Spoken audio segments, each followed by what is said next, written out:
Welcome to Business Savages with your host, Olga. This is the meeting place for Entrepreneur Anonymous, where stories that never get published on LinkedIn come to the surface. In each episode, we invite an entrepreneur to share their raw, unfiltered journey and the lessons they've learned from it. Whether you're in the trenches seeking validation or advice, or simply wondering if starting is even worth it, this is your space. Thanks for joining us today, and let the confession booth begin.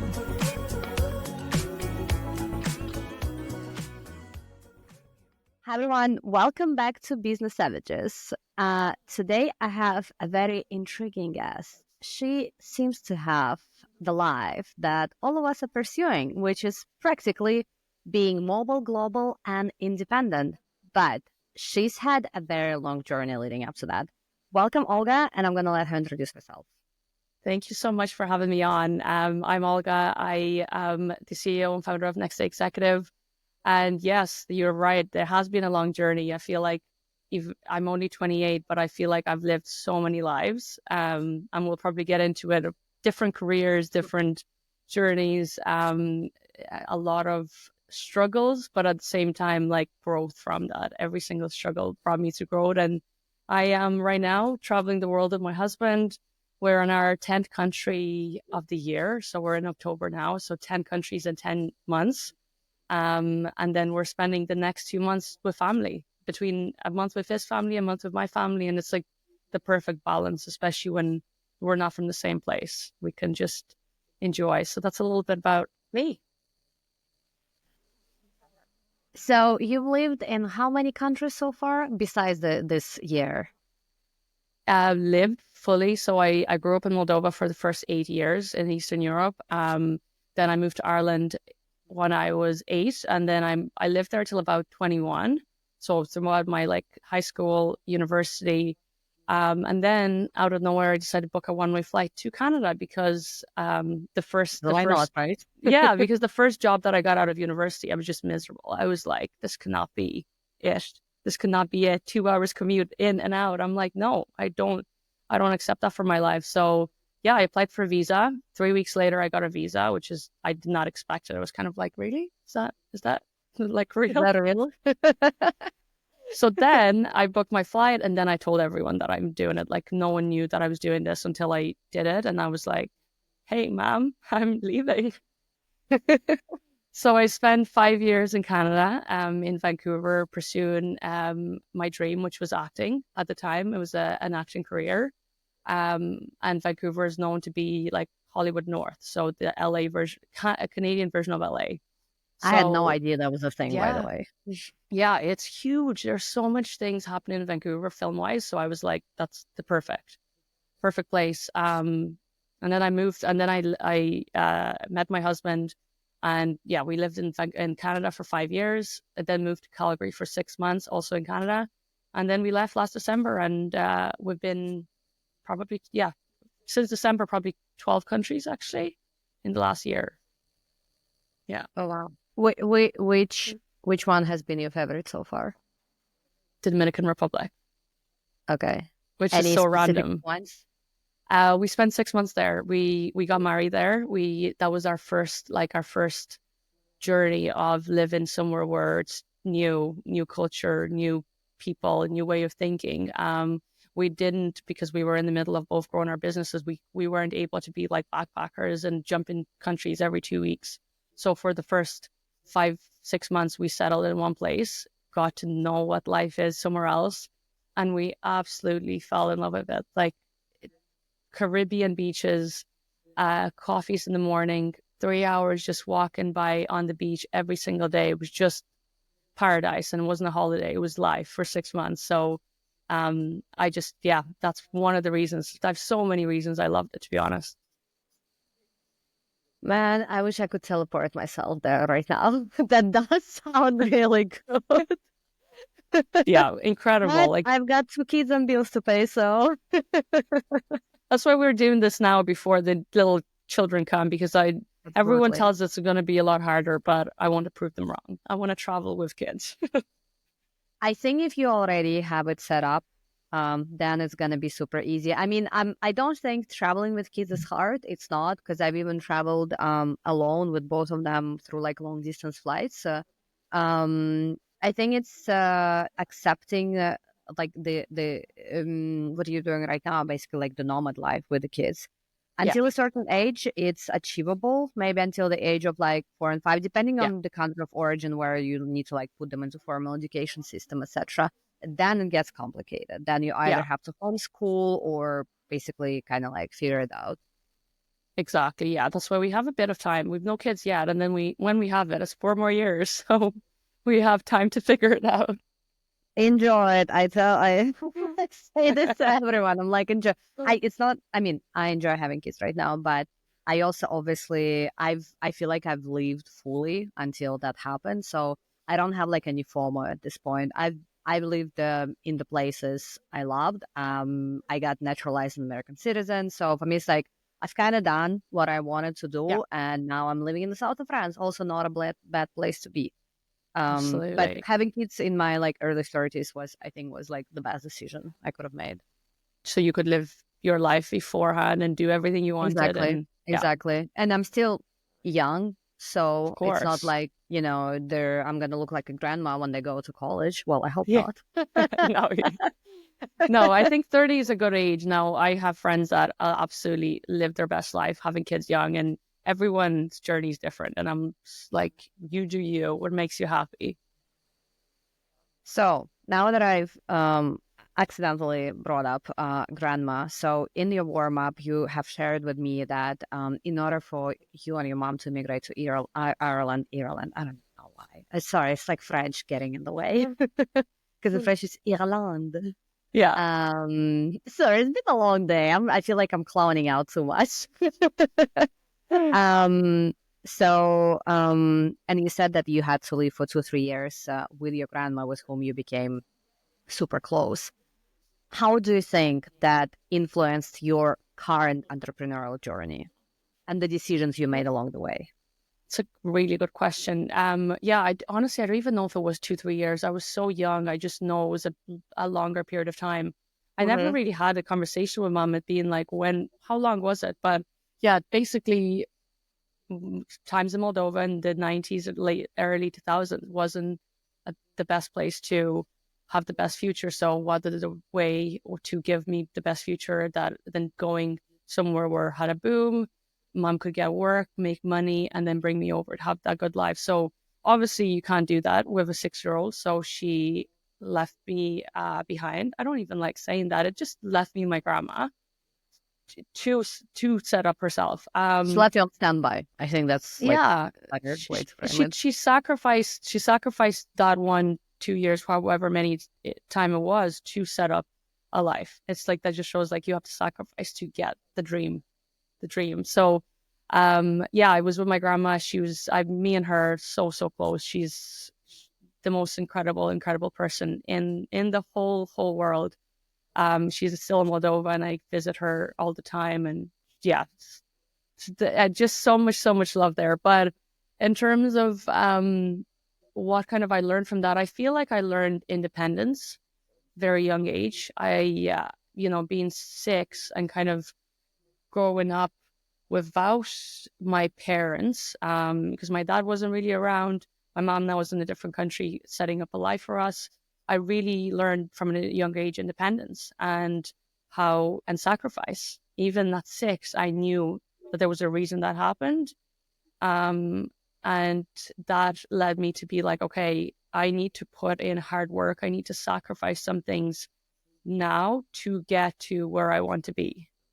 And there's obviously different levels in like how much, what that sacrifice looks like. You don't have to completely shut yourself off from living your life. You can still enjoy it, but go through the hard things to be able to get to the like dream. So I think those are the two: independence and like learning the value of sacrificing. And you never felt like maybe like having a bit of a grudge for your mom for leaving for such a long time? Did she come back throughout the Oh years or yeah, was it okay, okay. yeah, absolutely. I honestly, I was so young. I can't remember if it was like every 6 months or every year. I think it was more every 6 months, but I know I never held a grudge because one, I didn't really understand what was happening, even though like, because at 6, you don't understand. You just know that Yeah, I think she's not you still there. don't have the concept of time. Like I know that, for example, for my toddlers, they have when I go for work somewhere, when I go to events, they have no concept of time. They don't know Yeah. how long I've been gone. Yeah. But No, I don't know until what 100%. age that kind of works. Yeah, that's why I'm so like I don't actually know how long. But no, I never really had a grudge. There was always the questions being like, why is every other kid have their parents bringing them to school, and I have my grandma bringing me to school? There was always those questions, but I never once was like, oh, I don't like her because of this. But me and mom have very, very strong personalities, and we clash quite a lot. So, Okay. but I don't really think that's anything to do with what happened when I was younger. I just think we're both very, very strong women, and we both think we're right, and that happens. You clash. Yeah, I have to ask, what's your zodiac sign? This is the Air. first time I'm getting into the subject. It's Aries, April. Okay. Ooh, both of my kids are April, and the boy is Aries, and my daughter is Taurus. So like two horn animals. I'm like, great. Yeah, independent though. Aries are very independent. Oh yeah, he is super independent. But and there are times when he's the mommy's boy, like the classic. But he's Um, so small, so it's like very forgivable at that stage. yeah, yeah. So it sounds like and then fast forward to you booking that one-way ticket to Canada. It almost sounds like you like followed your mom's example, as in like you just like kind of like, "Beep, I'm gonna do this because I'm gonna just like pursue what I think is best for me." Yeah, I never even thought of that. I was like imitating what mom kind of did. Mhm. I never even thought of it that way. But yeah, there wasn't a part of me that was like, should I do this? Should I not?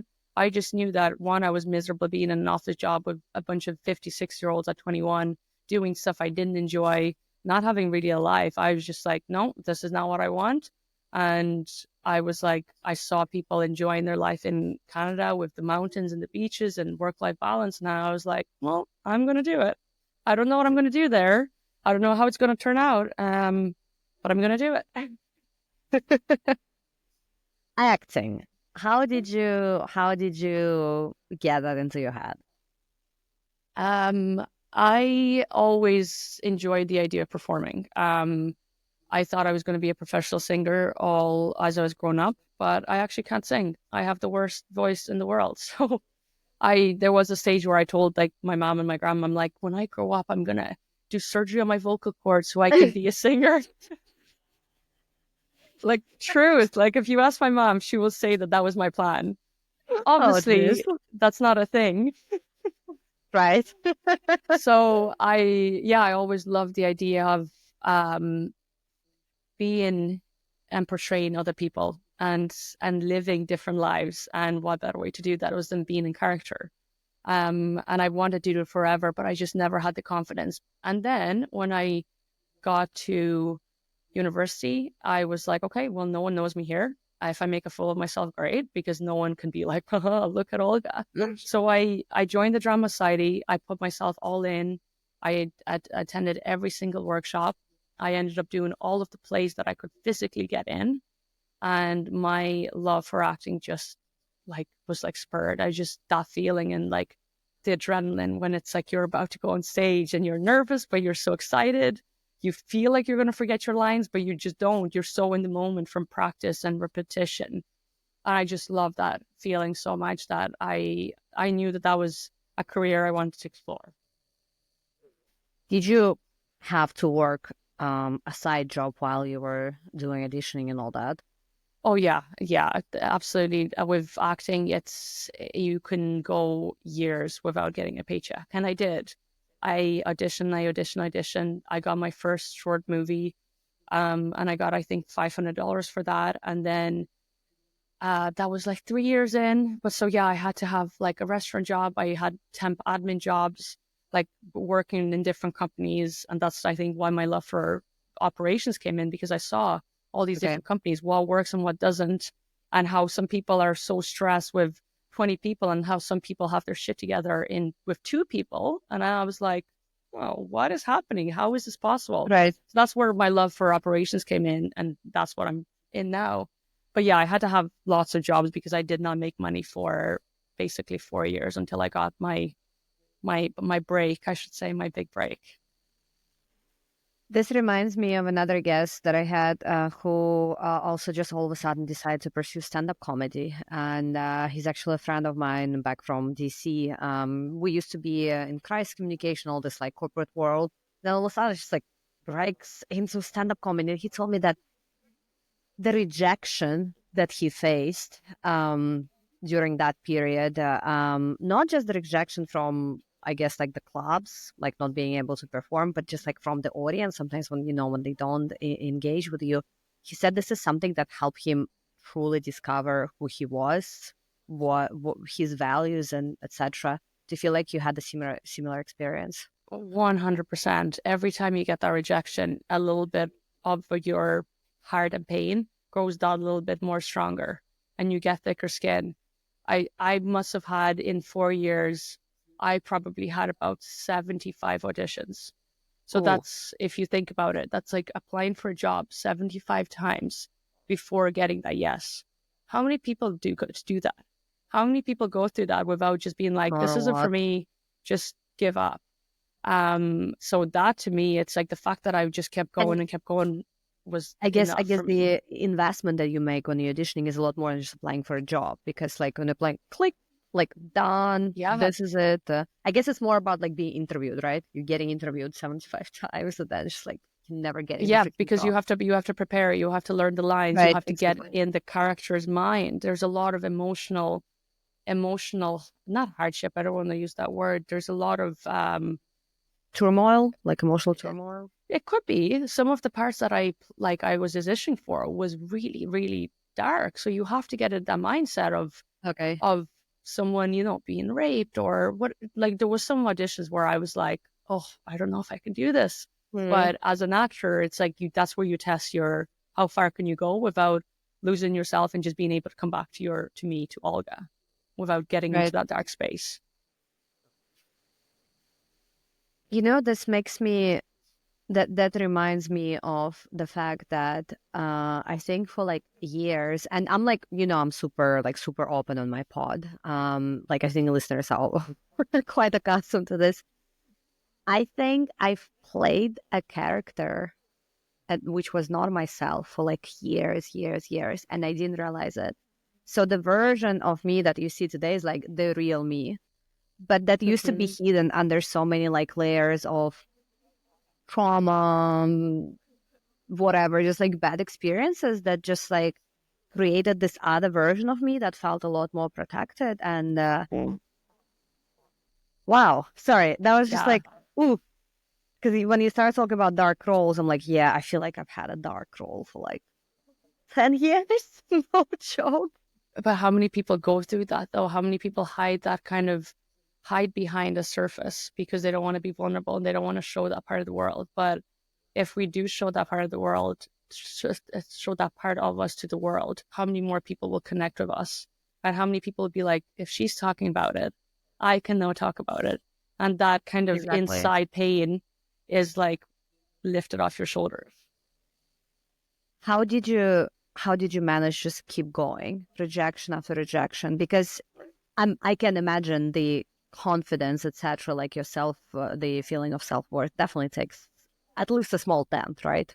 Oh yeah, there was times where I stopped for auditioning for 2, 3 months where I was like, yeah, I need to give myself a break. I need to give myself a break from the nose. But what actually made me go back was my now husband. He knew that I loved what I was doing, Mm. or what I wanted to do, and he was just like you can give up now and live with regret for the rest of your life, or you can just keep going until you get even one, see if you like it or not, and then you can decide if you want to stop. And that's exactly what I did. I kept going until I got my role, and right after that, I auditioned 2 times more, and that's it. I was like, no, I think I'm done. I was like, I got my dream. I had my own trailer. I filmed with Jennifer Connelly, an Oscar winner. I was in the scene with Jennifer Connelly.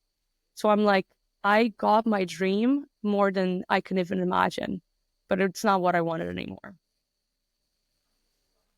In retrospective, do you think it could have been some sort of a challenge that you were giving to yourself rather than something that you really wanted to pursue? There was moments where I was doing it to prove other people wrong. Yeah, 100%. Because everyone was like, "Oh, you're moving to Vancouver to pursue an acting career. Like, do you know how tough that is? Like, how many people go and try acting and have zero success?" I was like, "That's all right. Well, I might do it." And there was a part of me that pushed through to, I think, was more to prove to myself though that I can do it instead of others. I don't really care too much anymore about what people think. I really don't. But it was more for me, like let myself make me proud. All that rejection and years of getting no's, let it be worth something, at least something. So that's why I just kept going until I got that one. Yeah. What do you think were like the best lessons that you learned through this acting challenge, I guess? Resilience, just resilience, like how tough can I actually be to go through all of this? I think that was like one of the biggest things for me. And I'm like, I proved to myself that I could be kicked down over and over and over and over again, and I would get back up. And that's helped me so much in business now, because owning a business and starting from the scratch, how many times are you going to get kicked down? A lot, Yeah. a lot. So for me, I'm like, that built my resilience, and I'm very, very good now at having a really bad day where I'm like doubtful and just being really mean to myself, to wake up the next day, be like, brand new day, that all is gone, new day. And I that's one thing that I learned from acting, and it gave me that power to just turn the switch and start fresh. Wow, that's powerful. That made me like emotional just thinking about. Yeah, I see that. I was also gonna say, I just had some crazy realization. I'm gonna say it now. I might cut it later from focus, but I've been always talking about how I've came from like limited means, as in like my parents were, just like making minimum wage, etc. But um, they still like made it happen for me, as in like whatever I needed, that they were still able to provide in terms of education, etc. I mean, I did have the scholarship, whatever, but you talking about your mom and like me asking the question, like, do you think you just kind of like emulated her journey, made me realize that sorry, in essence, I wanted to conclude that I think they instill some confidence in myself, like this kind of like having this like safe base to come to, because I also immigrated to the US like this, just like on a whim. Well, okay, bye bye. And I just realized that I think I overlooked the major part of the fact that I've been kind of emulating my dad's journey, not on the same scale, because he came from his parents who lived in the village, never had any formal education, and just like made it happen. He like makes some very decent money for somebody who's come like literally from nothing. I'm compared to him coming from something. And I just realized that I've been hustling because he's been hustling. And I'm like holding back tears because when I heard you like also having a tear more, and I was like, oh my gosh, I'm going to cry now. So how about I tell you, call your mom, tell her that you had this podcast, and I please will. thank her, because I think sometimes, I mean, you already said that you were grateful, but I'm like, whoa, this is like, there are some things that we just overlook, and when we realize it, we just need to we need to say it to the people who love us. So I'm like, 100%. whew. No, 100%. And so, yeah, sometimes we take these things for granted because it's like, oh, there are parents, like they're supposed to do that. But there's so many parents out there that wouldn't do that, wouldn't take those Exactly. sacrifices. So it's like, no, my mom knows how grateful I am. I'm very close to her. I talk to her every single day. And if a day goes by, we don't talk, I can't wait to call and be like, what are you doing? What's happening? You know? Do you guys talk in Romanian or in English? We talk in English. It's Okay. English, yeah, because my household is all English. My sister was born in Ireland. My stepdad is Irish, so it's all English now. Could you still speak Romanian? Yeah, yeah. I think when she's mad at me, she speaks Romanian. Classic. That's classic. Yeah, she's like, all Olishka, you know. She's like, yeah, that's when the Romanian comes out, when it's like either really serious or really like angry.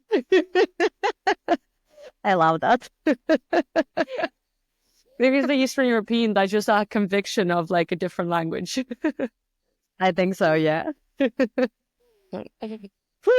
All right. I want to now move forward to the phrase that you mentioned earlier in the conversation. You said you discovered love for operations. And I think on your Instagram, I saw, I guess your tagline is talking about like setting up systems. Mm-hmm. Could you tell me a little bit more about that? Like, how did the idea spark in your head? And because you obviously had like did not have a lot of formal experience in the area, how did you decide that okay, I'm just gonna do this? It all stemmed back from all of the admin jobs that I had throughout the years of acting. I worked Oh, for okay. I worked for real estate companies. I worked for investment banks. I worked for crypto. Like it was. I would have been maybe some places 2 weeks, some places a month. I just jumped around, and that really made me see how some people can work so efficiently with such a small team, and how some people have hundreds of people, and it's an absolute chaos and mess. And I was just like, that to me sparked like, okay, what systems are they using and how are they being efficient? And I learned with so many industries. No, I never went to college for business, operations, anything. I studied geography in university, which Okay. obviously the only thing that's helped is because I've been traveling now. So at least I know the capitals, places. But I've always been very open to the fact that I haven't had formal education, but I think the But that experience didn't that I've stop learned, you. That didn't no, give you the imposter syndrome. everyone has imposter syndrome. Even when I know what I'm doing, everyone has it. And there's moments where I'm like, it is doubtful, but then you prove yourself wrong so many times that it instills in you that you're like, holy shit, I'm actually really good at what I do. And then the more you do it, the more you prove yourself right. And then the imposter syndrome goes down until the next level and you're working with bigger companies. That is your first time challenge. But then Right. again, you perfect that and you know what you're doing then, and then you're going to the next level. So no, imposter syndrome is always going to be there. I just try to know that I've overcome challenges up until now. So what's not to say that I'm going to overcome the next challenge that comes to me. I'd have that trust in myself.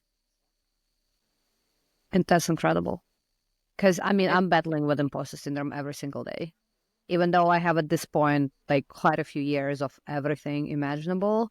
And still every single day I need to remind myself that it's okay. I have things to say. Like I'm not some because I'm always comparing myself to like bigger fish, and that has always been my problem. And does this happen to you?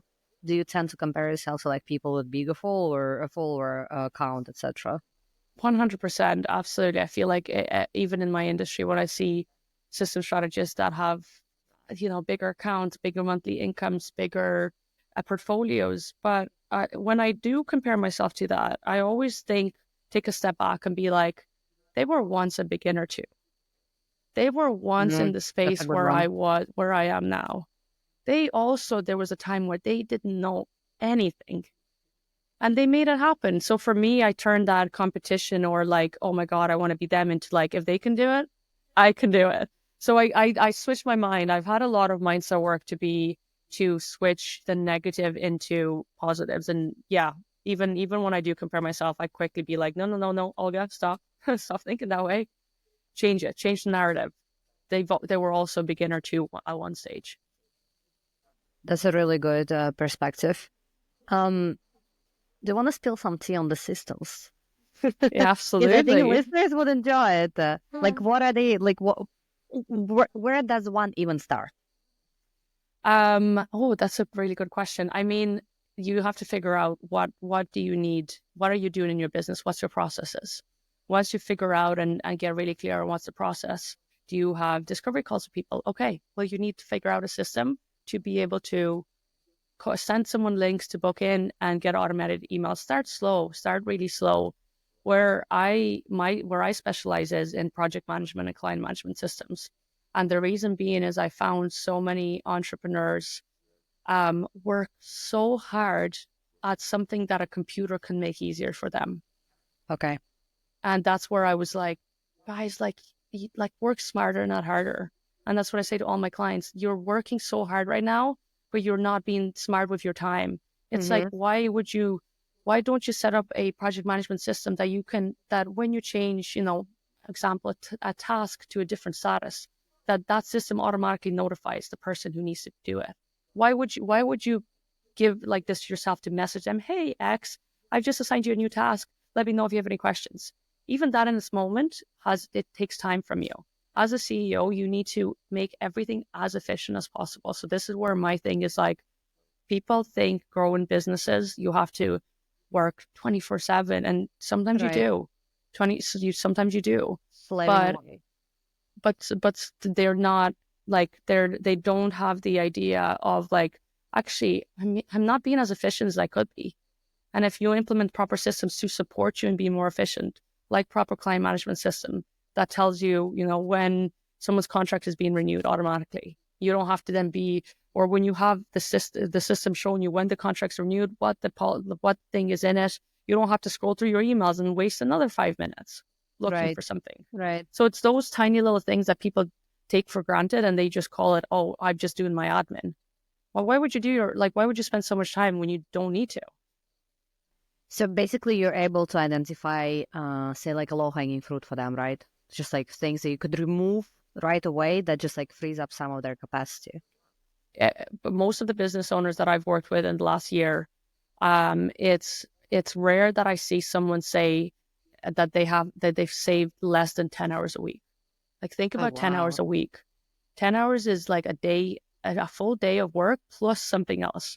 Now, those 10 hours maybe goes to now getting your evenings back with your kids, or enjoying your weekend without having to stress about, oh, did I send that email? Put automations in place where like that those onboarding systems just do the job for you in the background. Like, technology was made for a reason. Why not use it? Why not make use of it and just live your life and only do the things that you actually need to do manually? That's where my perspective comes in. And like with the whole like work-life balance, it's like, I'm not going to do something I know a computer can do for me. Or an assistant, because this is what I had to get. Just a virtual assistant that is now doing some like low-level tasks for me, which is great. Because otherwise, would be impossible for me to pull it off on my Yeah. own. Like full-time, engagement with the tech startup, podcast, trying to set up business, kids, blah blah blah. It's just Yeah. like people just I'm like, how are you doing it? I'm like, yeah, well, obviously, it's not like she's helping me do everything, but she's plugging away the things that would take me just too much of my time that is not worth it for me. It's always like the equation of, okay, what's worth my time? Where can I actually make impact? And I feel Yeah. like a lot of people are not even asking themselves this question. Like, what is actually making progress? Like, what are the tasks that they should really be doing themselves versus what they can delegate?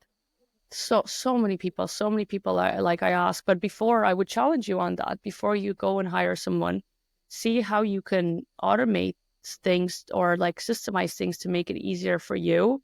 And in the long run, you're paying someone less.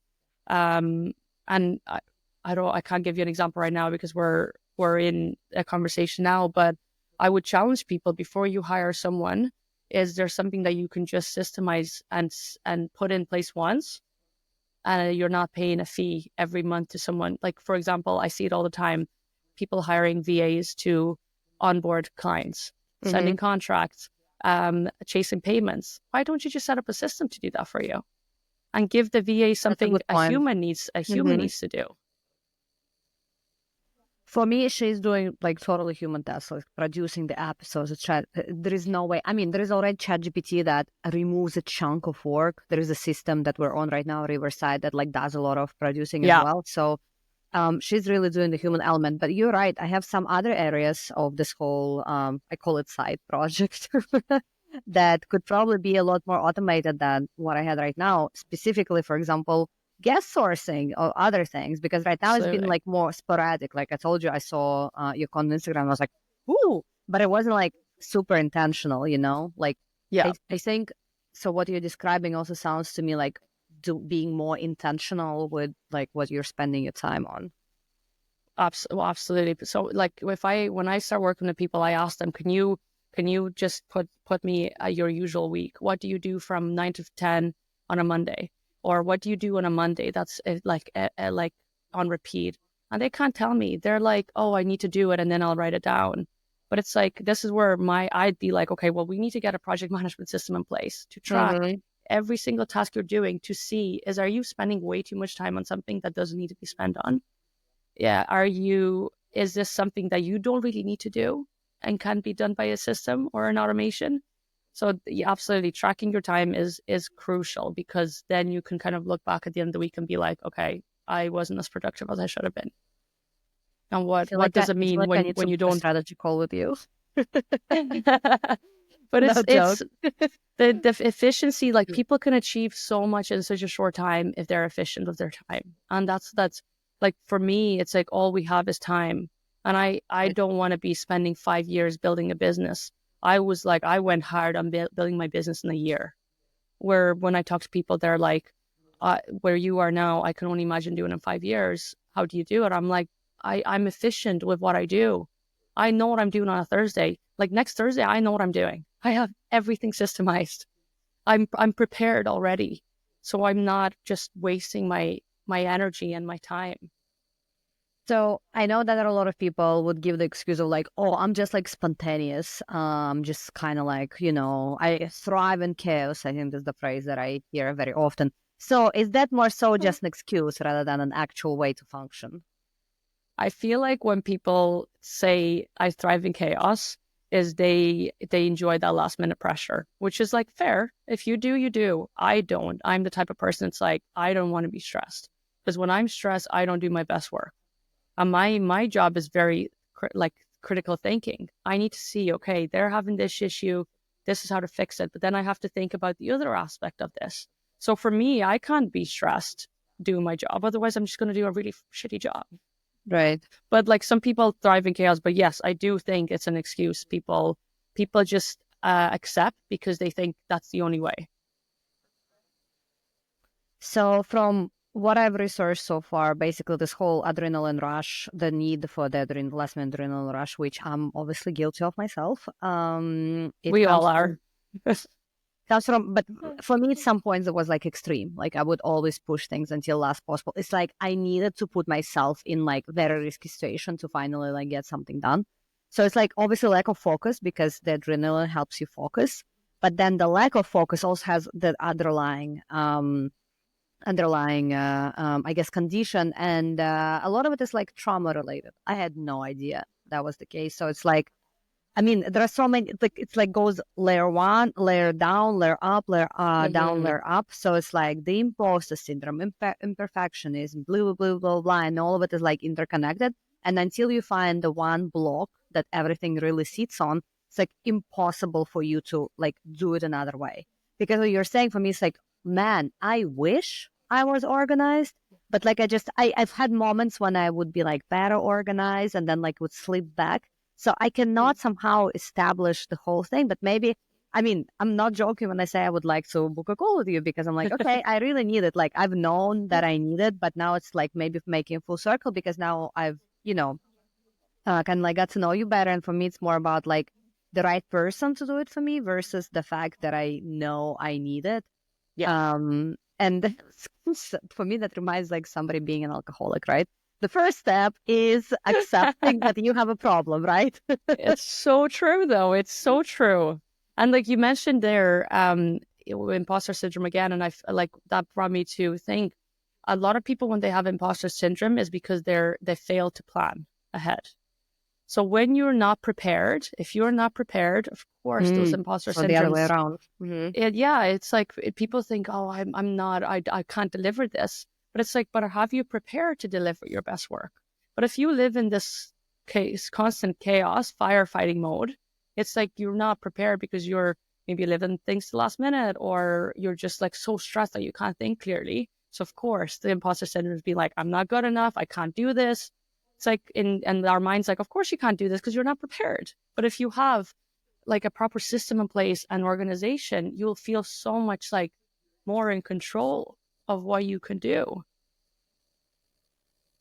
and achieve. So what you're describing is like it's actually a vicious circle. So one Yeah. thing feeding into the other, and then it just like never freaking stops until you remove one element from it.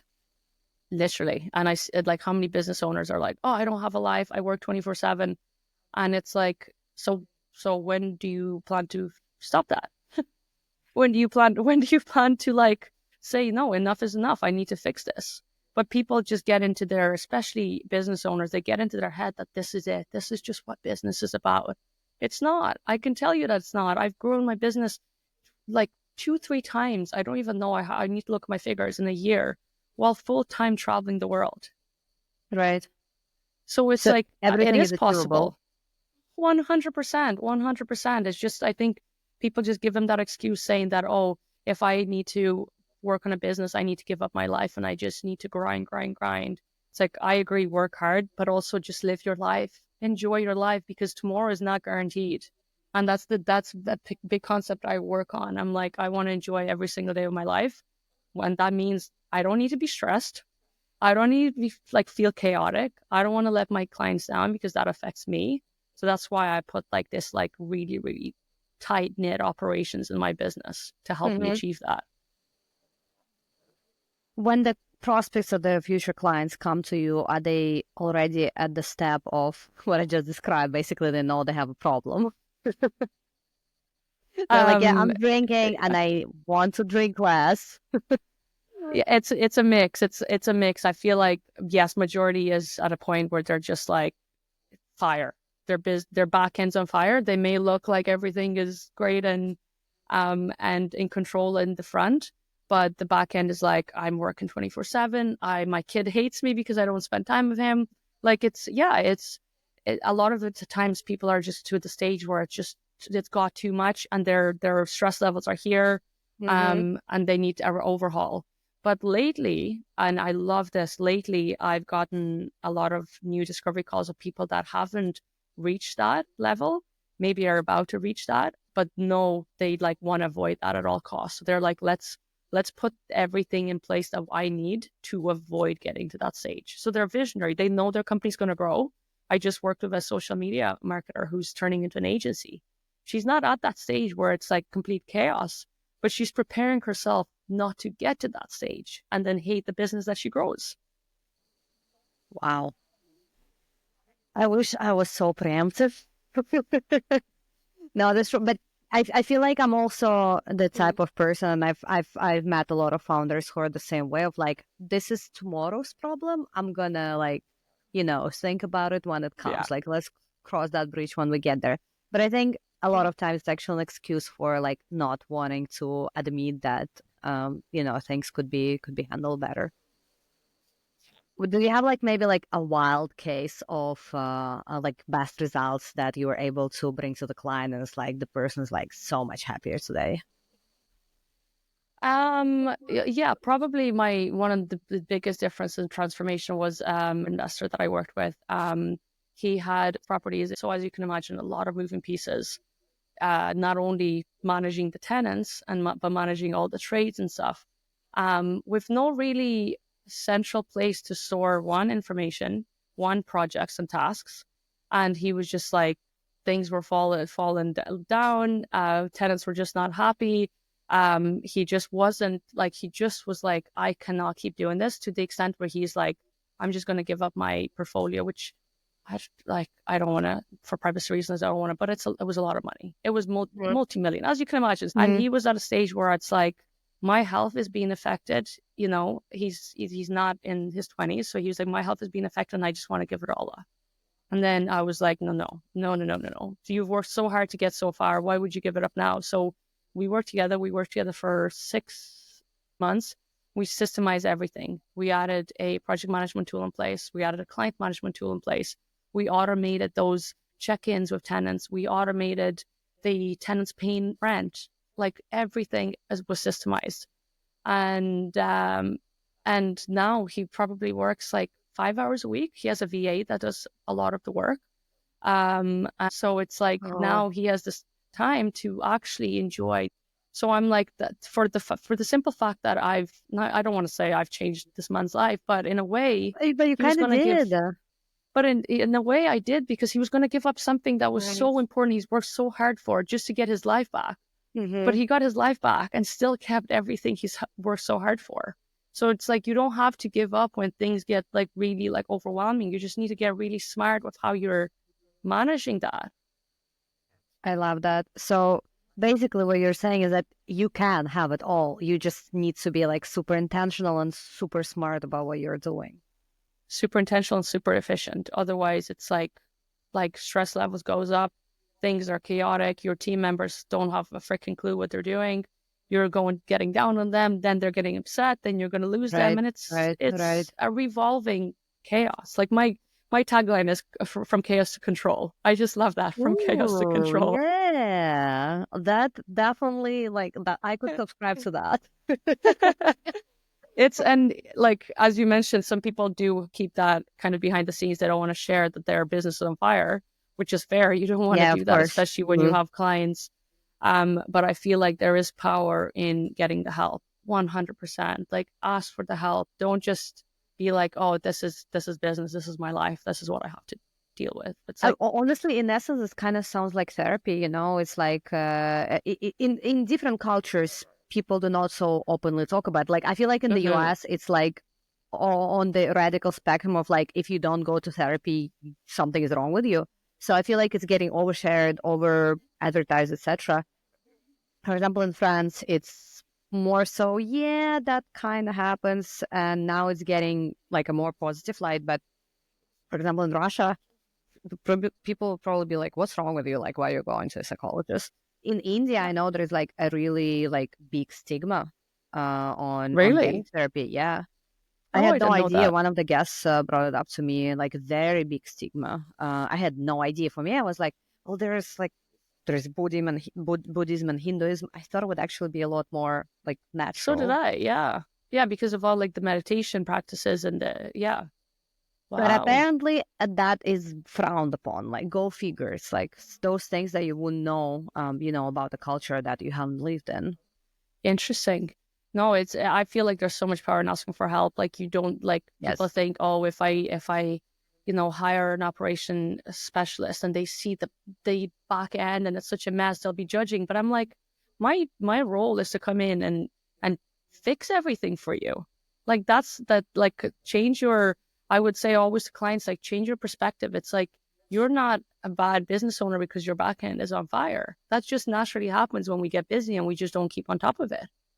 But Right. it's like, you can either choose to just keep going like that and hate your business and potentially close it down, or you can take the step being like, nah, I need the help, and I know at the other end it's going to get better.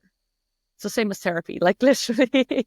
But I love that. It's basically there is a power. What I'm gonna quote you: there is power in asking for help, and that's absolutely true.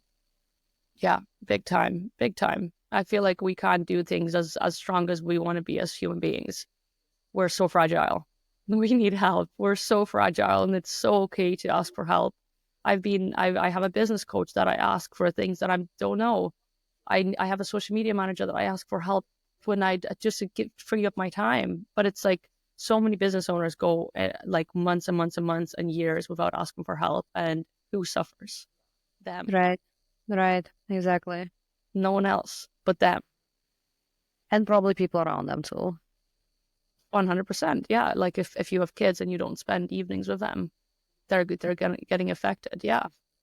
Oh, a lot. I can tell you the consequences of that firsthand. It's like when I'm completely like not present. It's not even like spending time, but it's also being present in the moment, because you can spend time with them, but if you're like constantly on your phone or even in your 100%. head, which happens to me like 80% of the time, I'm just constantly thinking about something else. They feel it. And if you do not spend quality time with them, it's like next thing you know, they're being bratty, they're throwing tantrums, that they're just so dysregulated because of Yeah. that. It's like you feel it right away. And then it's the vicious circle. They're Yeah. giving you this negative response. You don't know how to deal with it because you're dysregulated yourself. So it's like, woohoo, just Yeah. merry-go-round, but in a bad way. And then but you lose that connection with the most important people.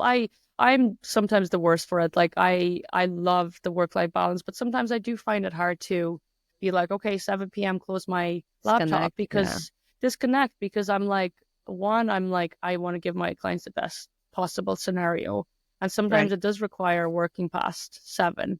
But then again, I do need to catch myself being like, I also need to give my husband the attention he deserves.